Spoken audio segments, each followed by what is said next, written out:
Thank you. And for those of you of a certain age in the audience, I do apologize if you were expecting another Ian Tyson. There is that pesky folk/country singer in this country who goes by the same name, and I see a few disappointed faces, and I'm sorry about that. It happens everywhere, especially in Alberta. I will say I'm nervous and troubled about being up in front of a group for the first time because of that clock staring in my face. I'm used to going on for an hour and a half, and that's terrifying. I also am used to having a mic in this hand, so I apologize if it flails about madly because it just doesn't know what to do right now, and I never use these, but that's okay. Very quickly, and certainly not stealing any of Gail's thunder, stick with me. Whoop, oh, there it went. There we are. Time and money. Time is money. This is something that we hear all throughout the course of our lives. And again, I'm not talking about the money. That's your wheelhouse. I'm talking about the words. We use a lot of words about money with time. We use them all the time. There are all kinds of images as far as time and money that are so similar. We can waste time. We can waste money. Ask my girlfriend. She'll tell you about wasting money. She'll point to one thing, Exhibit A, my nerd cave. That's what she would point to as a large waste of money, to which I say, see that lightsaber on the wall? That was a birthday present. That was your money. But anyway, I didn't waste anything. But wasting money, wasting time. Saving money, and the students in the room, that probably looks something like your bank account. We save money, we save time, and I wish something like that actually existed. We make money, we make time. Now the problem is we apply these verbs, these descriptives to time that are used for money, but they don't really matter. We can't actually save time. We can't actually waste time. We can't make time. It just passes, as I'm seeing in front of me right now. It just passes, there's no stopping it, there's no holding back. We, I think, as people, apply these money words to time as a way to maybe justify our actions, to justify the choices that we've made in the use of our time.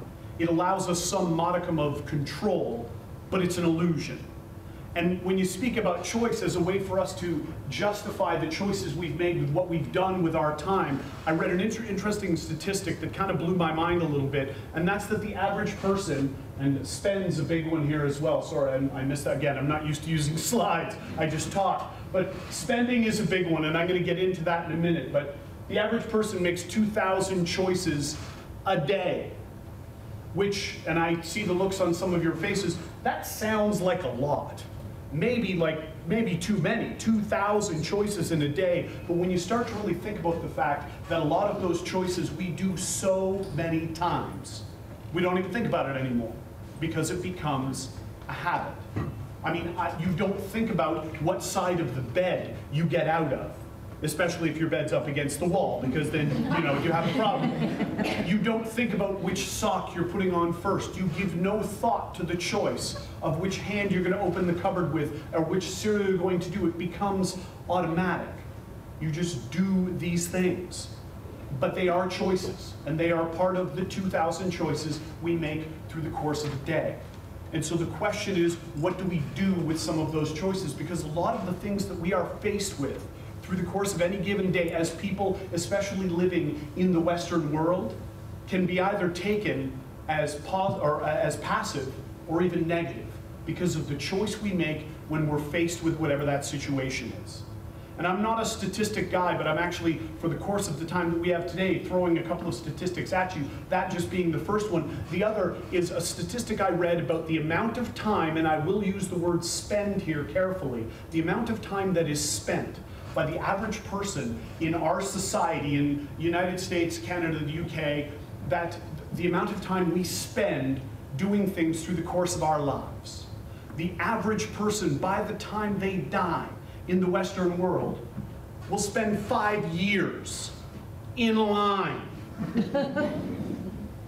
and in line, and in line, and in line, And oh, for the love of God, in line. I'm right in the back there. No, I was never on American Idol. That wouldn't be good for anyone. That's the other Ian Tyson's job. Lines. And so many people approach this with, yes, again, either being passive or most definitely negative. 5 years of your life spent standing in your car, sitting, waiting in line. And think about what most of us do in line. If I can give a very short example, it would be something along this.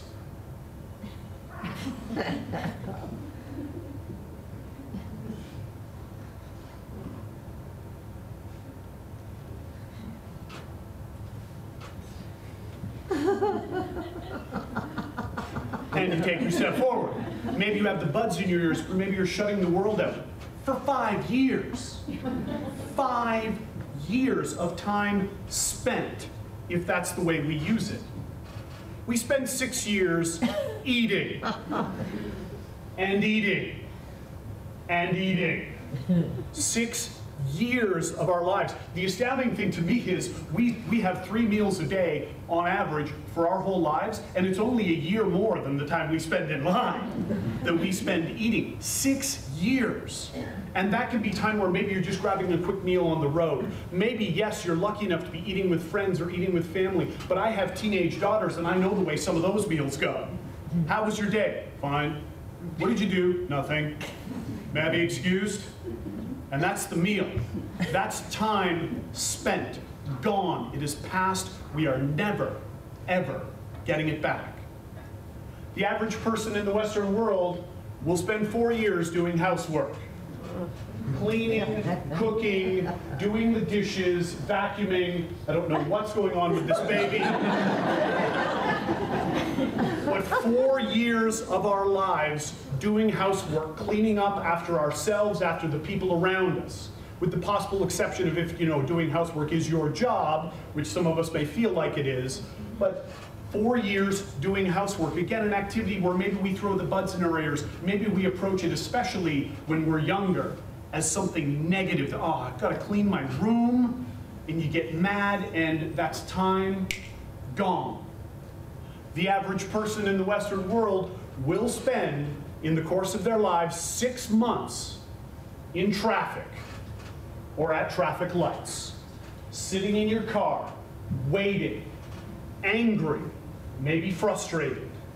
6 months of, are you kidding me? Why aren't we there yet? Anger, that rage that builds, and we approach it so negatively, and it could be a passive thing. And then finally, and oh, for the love of God, the average person in the Western world will spend 1 year of their life looking for lost things. Looking, yelling, screaming. I know this guy. He lives in here. Most of you know that face, like it was just here. Where did my keys go? And we go from 0 to in about 30 seconds. My girlfriend did this. She astounded me. She could go from, oh, what a lovely day, to where are my keys? In a heartbeat. And it's about the way we approach these things. It's about the decisions that we make when faced with them. The time, as I said, will pass. We cannot control the way that time passes. We can control the reaction we have to it. You add those all up, it's 16.5 years of your life spent. But if we're talking about money, I don't want to. Spending seems to say, you've used it, it's gone, you're never going to see it again. I'd rather invest. You invest money with the expectation of getting something back. Invest the time when you are faced with these 16.5 years of things with maybe a more positive attitude. Because again, those 16.5 years can be approached quite negatively when we are faced with all of those things. But it comes down to a choice that I try to make and I try to encourage others to make to be more positive. Because if you just use those 16.5 years and put the buds in your ears or get angry or don't talk to someone, you might as well take 16.5 years off of your life. because that's not living. I try to sum it up the best way I can in 3 simple words. Hooray for everything. I try to choose to be positive. I'm not saying everything's going to be great. I know damn well it's not. But it's about choosing to be positive instead of defaulting to the negative. Happiness, a lot of people always say about happiness coming to them. Happiness will not come to you. Happiness is an act of sheer will. You have to want it, you have to go get it, you have to bring it to yourself by investing your time. I am a motivational speaker. I have to be happy, it's my job. Am I always? Absolutely not. I have bad days, I have tough times, I've experienced pain in my life. But when I get up on stage, I gotta be that guy. And so it's an act of sheer will. I do little things that make me feel better. I have shoes when I speak in high schools that I only wear for shows because they're fun. I have show socks. I'm wearing them today. Today's show socks are polka dots. Because when I put my socks on this morning in the hotel, I looked at my feet and went, oh, you. And it made me laugh, it made me smile. And you know what? That's the way we've got to approach all of these situations we're faced with. Standing in line for 5 years, make some friends. I do that, I travel a lot. I stand in these airport lines, I stand in lines waiting for rental cars, all kinds of things. I make friends, I'm that guy. Because this is the way it happens. A few years ago when the US and Canada decided you had to have a passport to cross the border, and the lineups at the passport office were an entire day long, I went. There was a bunch of us that were all corralled into one section that had all done their applications online. We were the Ds. We waited for a D and a number, and it was like people at the track waiting on their, come on, come on, come on! But we all developed this, you know, we're all in this together type of sense, and we had fun. Somebody's name would be called, we'd all clap. All the other people were like, what's up with the Ds? But it was a very Canadian thing that at one point somebody said, I'm 67, I'm not going for a while. I gotta go feed the meter in my car. Who wants a Tim's? And they'd collect money and Tim's would be had and we made friends and the time passed quickly. We lived that time because we invested it. Eating, I do a lot of eating alone. You gotta have fun with it still. I mean, I don't know if any of you have ever seen the 1980s Steve Martin movie, The Lonely Guy. If you eat alone, bring a notepad and tell them you're a restaurant critic. You'll be treated very well. And have a lot of fun in the process. Just keep taking notes. But I eat alone, but I try and sit and, you know, strike up conversations with people around me. I'm not saying I know everything by doing this. These are the choices I've made and the way that I choose to invest that time. And then when you're having a family meal, when you're with a group, enjoy that time. Make the most of that time. As I say to my girls, and as I say to people all the time, I'm someone who lost his mother at the age of 10. And I will tell you from the bottom of my heart, I would give absolutely anything for one meal. So use that time when we have those meals. Invest that time. Have a conversation. If you're not with friends, strike a conversation up. Be positive. Choose hooray for everything. We can't get away from this. I don't know, but again, you got to make choices when you're in that vehicle. I don't know if any of you are like me, and I don't know what the mental block I have is, but as soon as I get in the car, I forget people can see through windows. I put that music on, and I am having a good time. I'm drumming, I'm scratching, I'm air guitar, I don't care who you are. Journey's Don't Stop Believin' comes on the radio, you're going to have some fun. You're just going to have a blast. Invest that time. Have a blast with it. When I had the honor and privilege of doing a cross-Canada tour, driving St. John's to Vancouver, speaking at 29 schools in 29 days. Actually, it was Victoria. I went all the way across the country. On my last day, driving away from my last school after dipping my foot in the Pacific Ocean, I was overwhelmed with emotion, and I was listening to a mix in my car. I got so many honks from people driving by me. So like, that guy's having a little dance party in his car. Because I was having a good time. Making that choice to invest that time, not spend it, by making those choices more positive.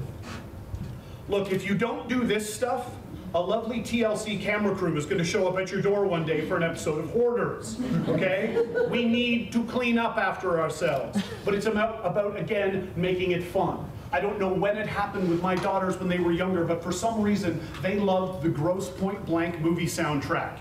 80s music. I was thrilled. And we put that on and we would clean up, or because my daughters are of a certain age, and some people in the room will understand this, I am so grateful for the TV show, The Big Comfy Couch.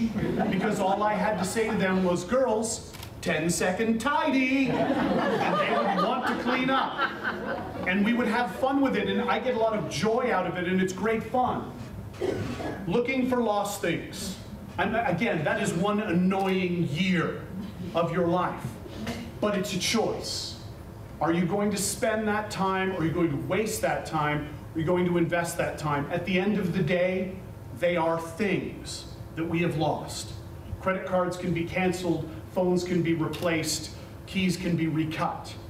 If you've lost a child you're looking after, by all means, freak out a little bit. But to go from 0 to angry so quickly, it just doesn't have to happen. It's about those choices that we make. Because folks, I don't want to spend my time, I want to invest it. And I think all of you should too, because when you take that into account and you think, my God, 16 and a half years.